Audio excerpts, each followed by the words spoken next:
Bonjour et bienvenue. Aujourd'hui, il y a quelqu'un qui m'a demandé d'essayer de démontrer comment faire les vérifications, comment trouver les valeurs pour résoudre ce problème ici. C'est un problème, c'est un calcul sismique utilisant la méthode statique équivalente. Donc, on utilise SAP 2000 pour trouver quelques valeurs. Donc c'est un projet bâtiment R+4. Donc j'ai essayé de modéliser un bâtiment R+4 avec des voiles pour démontrer comment vérifier comment trouver les figures pour résoudre cette question. Donc la première mot ici c'est déterminer la période fondamentale de la structure et préciser la participation massique pour les trois premiers modes. Calculer l'effort sismique dans chaque niveau. Pour étape 2, on a besoin de la poids propre ici, W, parce qu'ici R, on est donné le R c'est 5, ici, et Q, c'est donné Q, c'est coefficient de ça c'est A, ça c'est Q. Donc on a toutes les choses sauf que W. Donc pour trouver W, premièrement, la première question c'est période fondamentale. Donc il a besoin juste trois périodes fondamentales. Donc on peut faire define, load cases, mass model ici, modify. Et ici on va mettre trois modes, maximum number of modes, minimum number of modes. On a besoin juste 3, donc on va prendre 3. OK. Donc on va exécuter. On va exécuter tout. Run.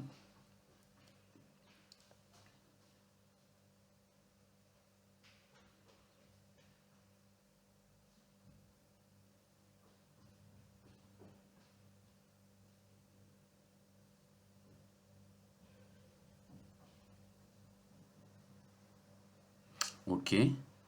Display. Show tables. Model. Table model participating mass ratio. C'est ça pour trouver les participations massiques. Select load cases. On va sélectionner model. OK. Voilà. Ça nous donne la première mode c'est 0, 73, 56, mode 1, mode 2, mode 3. Et la participation massique suivant X, c'est ça. Et ça, participation massique ici. Et OK. Ça, c'est la participation massique suivant Z. Done. Deuxième question, calculer l'effort sismique dans chaque niveau. Donc ici on a besoin de la W, donc on va chercher la W pour chaque niveau. Pour chercher la W pour chaque niveau, on va faire le run. Et maintenant on va faire run. Mais maintenant on va faire run juste le modal de notre run. OK, run. C'est pour trouver la masse modèle de la structure. Ça nous donne un fichier comme pour chercher les masses modèles. Edit. OK. Et file. Show input ou log files ici. Et projet, on cherche ici, normalement c'est vous faites all files ici. Et cet fichier c'est projet Vandu. Donc on cherche pour projet Vandu.out. Projet Vandu.out, ça. Ouvrir. OK. Cet fichier, ça nous donne les masses par chaque niveau. Donc ça, c'est le masse de niveau 306, de plonger 306 au niveau 306. Ça, c'est le masse au niveau 612. Ça, c'est le masse au niveau 918. Ça, c'est la masse au niveau 1224. Et ça, c'est la masse au niveau 15,3. Donc, vous pouvez utiliser ici, vous les sommez, et quand vous sommez, vous trouvez W et vous calculez V, et vous continuez le calcul des forces de chaque niveau. Parce que ici, en chaque niveau, on a les masses de chaque niveau. Ça, c'est en tonnes, ça. Cette masse, c'est en tonnes. Cette masse, c'est en tonnes. Donc, vous multipliez par 10 ou 9,81, je ne sais pas, le coefficient d'accélération de gravité que vous utilisez. Mais vous multipliez par 10 ou par 9,81 pour trouver la masse en kilonewton. Donc, troisièmement, vérifier les fautes normales réduites de la structure. Donc, les fautes normales réduites, c'est les fautes normales de la structure et qui ne contient pas le masse des fondations. Donc, comment on trouve les fautes normales? Ça, c'est niveau 0,0, niveau des encassements. Donc, on va faire ici, c'est non. On va refaire run encore pour tous les charges. Maintenant, run now pour tenir compte des poids propres, les J, les Q, tout ça.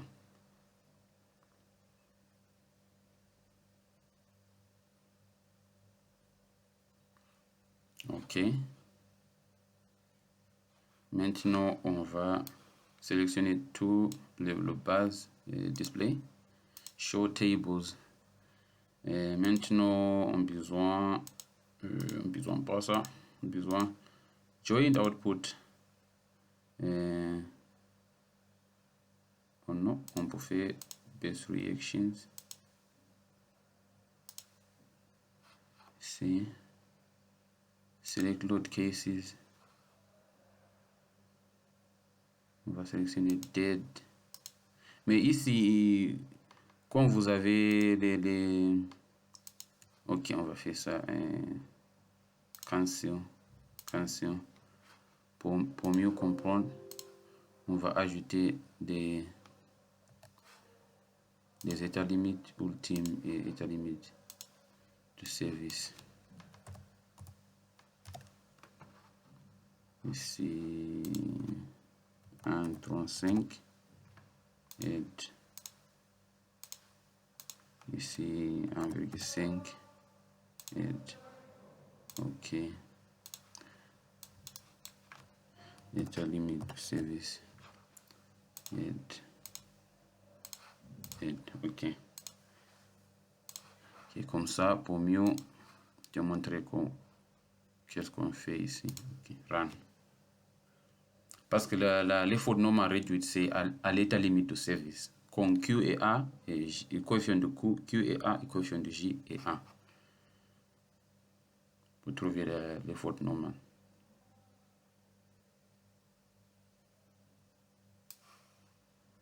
OK. Display, show tables. OK. Select. Et la limite de service. OK. OK. Ça, c'est la masse. C'est les fautes normales de la structure à l'état limite de service. Base reaction. Done. OK. Oui. Vérifier que le coefficient de comportement R égale à 5. Ok, le coefficient de comportement R égale à 5, c'est le voile doit prendre au moins 25% des efforts Non, les poteaux vont prendre au moins 25% des efforts horizontaux et les voiles doivent prendre au plus 25% des efforts verticaux. Donc, ici, on peut faire comme ça. On va créer les sections 4 maintenant. Ok, escape. Ok, on va prendre cette voile ici. On va prendre cette voile ici. Et assign to group, add new group, VX.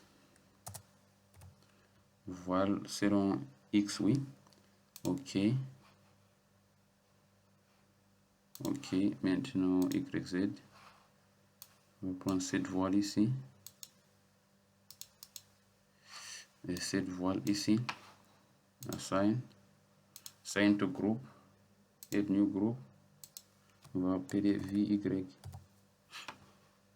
Ok. Ok. Maintenant define section cuts. Add section cut. On va dire Y. Design from bottom. VY. Ok. Add section cut. So on va appeler X.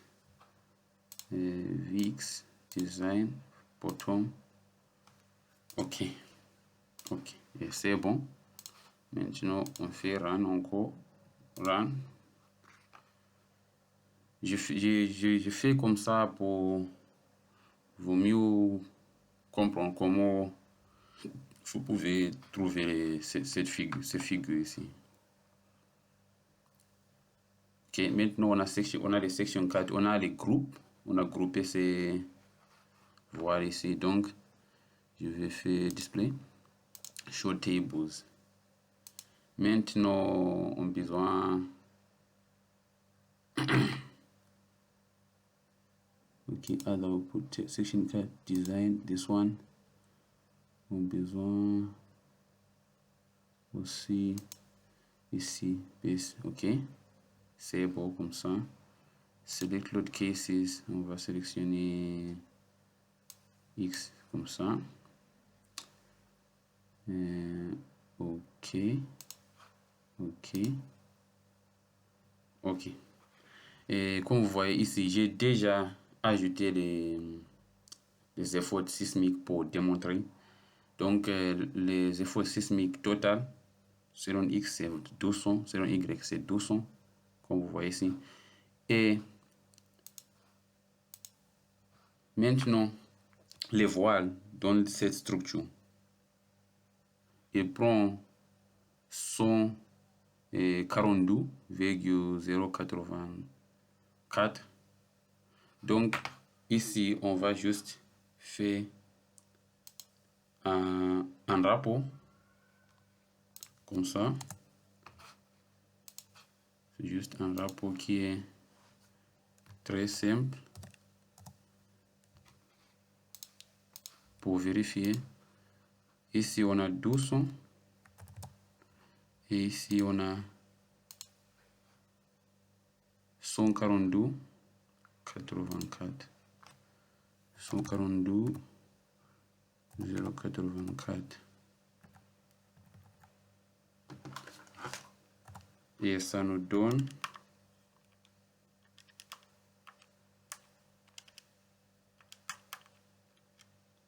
ça nous donne 81,04%.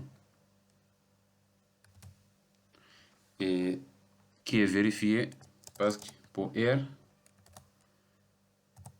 égale à 5, ça doit être inférieur ou égal, oui, inférieur ou égal à 85%. C'est comme ça, vous vérifiez, vous juste faites un rapport. Donc, l'essentiel, c'est de trouver cette figure ici, ces deux figures ici. Et comment trouver ces deux figures? Vous créez les sections 4 et vous vérifiez avec les fautes totales, ça. Donc, c'est ça sur ça. Et c'est bon. Done. OK. Vérifier la stabilité de la structure vis-à-vis le renversement. Ici, vous avez tout maintenant. Vous avez les masses, vous avez les vies, vous avez les fautes normales réduites. Pour avoir les fautes normales, il faut juste multiplier les fautes normales réduites par 1,1. Donc, pour cette question, vous pouvez utiliser des figures que vous avez trouvées sur 1, 2, 3 et 4. Et 6, vérifier l'effet de pi delta. L'effet de pi delta vaut besoin de la déplacement et interarrêtage. Donc, je vais vous montrer comment trouver le déplacement interarrêtage. Déplacement interarrêtage, on va faire XY. OK. Vous pouvez faire le déplacement interarrêtage par étage. Not in view, il est not in view. OK.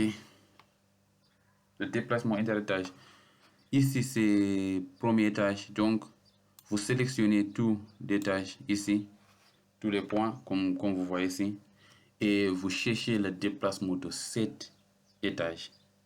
Donc, on va faire ça pour tous les étages, pour trouver le déplacement de chaque étage, pour remplacer le tableau, pour trouver le déplacement relatif de chaque étage, pour calculer l'effet pi delta.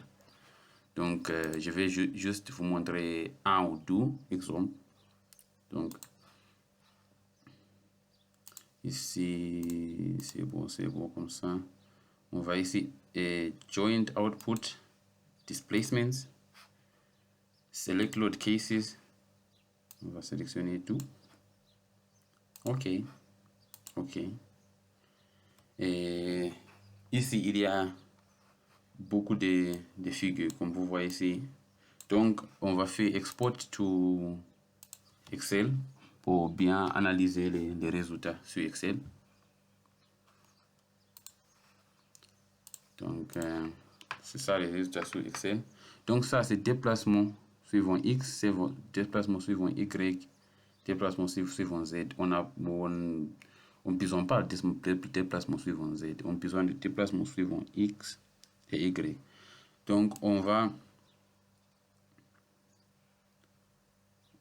bien classer ces résultats ici, soit from smallest to largest. OK. Oui, et ici, le déplacement maximal, c'est 0,00374. Et vous devez comparer avec le déplacement négatif ici, qui est exactement la même chose. Donc, pour X, c'est ça, le déplacement max. Pour Y, fait la même chose.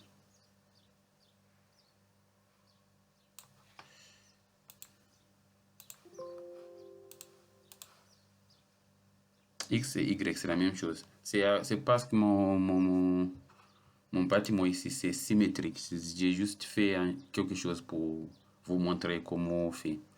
Et même si vous voyez, je n'ai pas les combinaisons, tous les combinaisons G plus Q. C'est juste pour vous montrer. Donc, c'est ça les déplacements. Vous prenez 7 pour X, 7 pour Y. Et vous calculez les effets pi delta. Ça, c'est le déplacement du premier étage au niveau 3,06. Au niveau, par exemple, au niveau maintenant, au niveau 15,3, je vais juste faire exactement la même chose. Display, show tables, joint displacements, load cases, j'ai sélectionné tout, OK, OK. Et j'ai fait la même chose, export current table to Excel. Et voilà. Ça, c'est mon X. Je vais analyser l'X.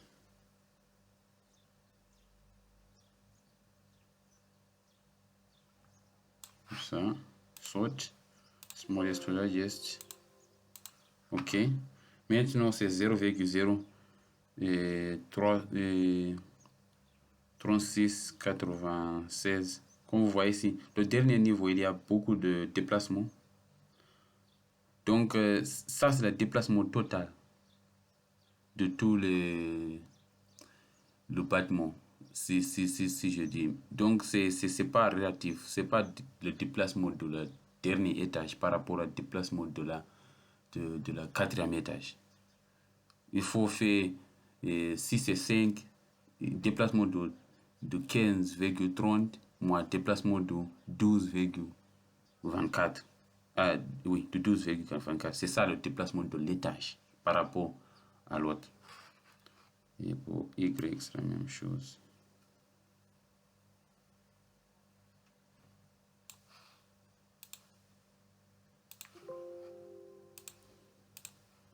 Même chose, même réponse. Et voilà.